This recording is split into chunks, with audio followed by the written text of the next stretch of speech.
In aeons past, ancient elves of industry, the artists of the profane and unbreathing, dwelt in the cavernous carved cities of old Resdayn. The limitations of the gods were not known to them, and heresy did not sway a soul. Every godless machine they built gave them no misgiving. The deep elves, the Dwemer, mechanical masters, and inventors of little trepidation, created some of the greatest crafts that Tamriel has ever seen. Today you can still find the works of their lost race, their fortresses of brass and steam pumping below. Their stoic automatons patrol the voiceless halls, legs numbering 2, 4, 6, yet there are some with none at all. But as you well know, today the Dwemer are no more. Their marvels are left behind, ready to be pilfered and plundered by some enterprising adventurer or purveying collectors. Yet it would seem that it is not only the mortals of Mundus who take an interest in Dwemer artifacts. Some Daedric princes have even claimed relics of Dwemer design to strengthen the allure of their boon for their would-be champions. There is no mistaking the Dwemer design of Spellbreaker, the shield of magical defense, granted to the Daedra Lord Peryite's champions. However, the topic of today is an ancient artifact of Dwemer build, but one that lacks the typical brass color and geometric designs of most Dwemer craftsmanship. This artifact in question is the Hammer of Might, otherwise known as Volendrung. Welcome to Fudge Muppet, ladies and gentlemen. My name is Scott, and today we are going to be investigating the stories of this mythical hammer of both Dwemer and Daedric nature. So where better to start than the origins of this legendary item? It is known as an ancient artifact of the Dwarven Rorken clan, forged curiously from ebony, rather than the typical brass-like Dwarven metals that was their signature material. Volendrung has been known to possess the capability to crush walls of enemy keeps, a hammer of godlike power, yet it did not belong to a god, at least not yet. Let's first find out how this Dwemer hammer became the chosen gift of the Daedric prince Malakath. Martin Septim actually has a nice little line about the relic if you return Volendrung to him in the quest Blood of the Daedra in the Elder Scrolls IV Oblivion. He says, "Who now knows the tale of how this Dwemer hammer came to embody the power of one of their most bitter foes?" Now this is a very interesting piece of information because it is seemingly implying that Malakath, the Daedric prince who now owns Volendrung, was one of the Dwemer's most bitter foes. However, there are a few different reads of this quote. It could be that by one of their most bitter foes, it is referring to the Daedric princes as a collective. Listen to this quote from the book The Battle of Red Mountain. "We loved the Daedra and worshipped them as gods, but our brethren, the Dwemer, scorned the Daedra and mocked our foolish rituals and preferred instead their gods of reason and logic." So keep in mind that what Martin says could be referring to the Daedra as a whole, as in all the Daedra are bitter foes of the Dwemer. However, there is also reason enough to believe that the phrase is in direct reference to Malakath himself, as a specific deity of animosity for the dwarves. You see, the Dwemer and the Orcs would have come into contact many times throughout history, and naturally, considering the warlike nature of the Orcs, it would be reasonable to assume that they fought. Orcs have been recorded to have lived in Morrowind at times, and their presences across the whole of northern Tamriel have been well documented, including places like Skyrim and High Rock. However, way back in the early First Era, I don't think this was necessarily the case. At least the Orcs are not in high numbers here at the time. Hold whatever thoughts you may have, because I'm just going to go into a little bit of background history, but we will come full circle. In the early First Era of Tamriel's history, the Nordic High King Vraga the Gifted was rapidly expanding his domain, and by the year 240, Morrowind, then known as Resdayn, was swallowed up by Nordic occupation. The Chimer and the Dwemer, who were bitter enemies, could not withstand the Nordic armies. That was until the perfect opportunity arose, as well as the coming of the perfect leaders for their liberation. In the year 369, the High King Borgus of Skyrim is killed, and a brutal war of succession occurred.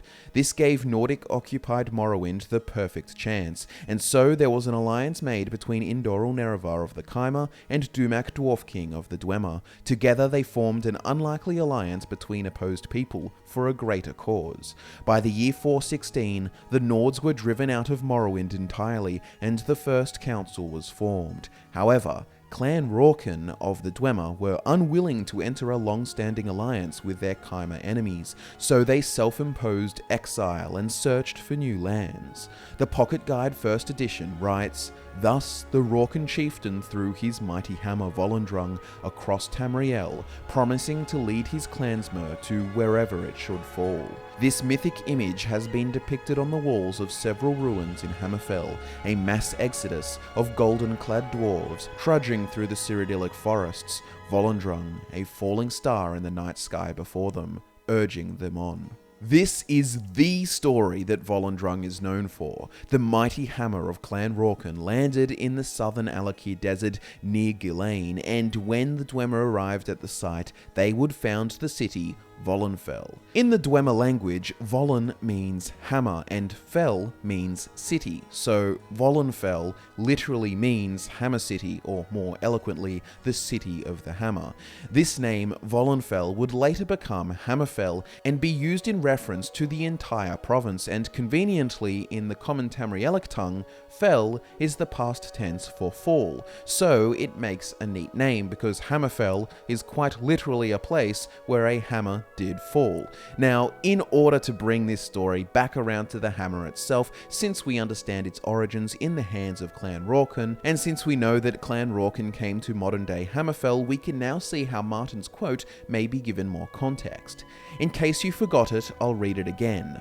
"Who now knows the tale of how this Dwemer hammer came to embody the power of one of their most bitter foes?" Well, we may not know the how just yet, but there is good reason to believe that bitter foes is not in general reference to the Dwemer's scorning of the Daedra, but in fact about Clan Rorken's specific enemy, Malakath. Malakath is the god of orcs, goblins, and seemingly all things green and ugly, and at this time, way back in the 5th century of the First Era, Hammerfell was teeming with clans of orcs and goblins. In fact, centuries later, when the Regada of the Yakurans arrived in Hammerfell, their slaughterous conquest of the land drove hordes of orcs and goblin refugees out of Hammerfell, which helped swell Orsinium's numbers in the north. Also, you have the early Redguard tales of Swordsingers fighting green hordes of goblinkin, further evidence for Hammerfell's extensive green people habitation in the past. While information on the specifics is rare, we can surmise that the Dwemer of Clan Rorken in Volenfell warred with neighbouring orcs and goblins, and hence the god that epitomized their culture, that being Malakath, would likely have become their most bitter foe at the time. This kind of conflict could have continued for just under 3 centuries until the year 700, where all the Dwemer of Tamriel just miraculously disappeared in an instant. Now, I imagine that Volendrung itself was a very, very important symbol for the Dwemer people of Volenfell, and there is a good chance that it was the sacred weapon of high office belonging to the king. So when the Dwemer disappeared, their orcish enemies may now have had free reign of the city, exploring and pilfering what they could. Remember though, they would not have been entirely unchallenged. There were still Dwemer automatons roaming the halls, and they were a tough fight.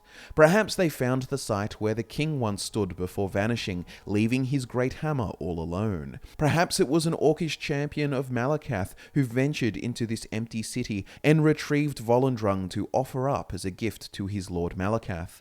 Ultimately, this area all falls within the realms of speculation and conjecture, but it is fair to say that the snapping up of this artifact by Malakath was quite straightforward, as there were no Dwemer left to dispute its ownership. So then we come to the Volendrung that you know and love, as the Daedric artifact of Malakath, god of curses. The powers of this ancient artifact seem to be in flux, with the various iterations throughout the Elder Scrolls series possessing different abilities. In the first Elder Scrolls Arena, it leached the strength of your enemies as well as paralyzing them, and at the same time it healed its user. In Daggerfall it had paralysis and vampiric touch, very similar, but in Morrowind it had the most curious of enchantments. It had none at all, and it was particularly lackluster in damage too. At this time it was in the possession of Dyvaith Fear, who had added it to his collection of Daedric artifacts, yet a mere 6 years later it is granted to the hero of Kvatch by Malakath. In Oblivion, this weapon was awarded for freeing ogres who were being used as miners by Lord Drad. After completing this quest, you receive Volendrung, which both drains health and paralyzes foes, a familiar return to the effects of Arena and Daggerfall, yet in Skyrim, the weapon has another change. Most notably in appearance, Volendrung looks more Daedric with a glowing red center that pulsates. It now absorbs stamina from foes it strikes rather than the former paralysis and absorption of health. People have speculated that this transformation is due to its prolonged ownership by Malakath, whose Daedric corruption changes its form and effects. While I like that idea, I feel the truth is that it is simply a result of gameplay and design changes. Simply put, Volendrung has been in Malakath's possession for at least since the Second Era, if not more likely since the Dwemer's disappearance in the early First Era. So Malakath has been in possession of the hammer for thousands of years, so it seems unlikely that suddenly, in the 200 years since it was seen in Oblivion, that it was suddenly corrupted and changed. Regardless, this Hammer of Might should perhaps instead be called the Hammer of Irony, because thanks to the hubris of the Eastern Dwemer, the race is no more, and one of the greatest crafts of the Rorqual Dwemer has now become the greatest symbol of Malakath's might. Volendrung has a great backstory, and I just love the mythical feel to this weapon's origin. It is fundamentally and forever intertwined with Tamriel's story, for as long as the land of Hammerfell exists, and for as long as the orcs praise this weapon as a sacred artifact of their Daedric lord, it will be remembered in the Songs of Nirn. Thanks so much for watching, ladies and gentlemen. Like the video for the awesome origins, subscribe for more Elder Scrolls lore. My name is Scott from Fudge Muppet, and I'll be back to nerd out with you again next time.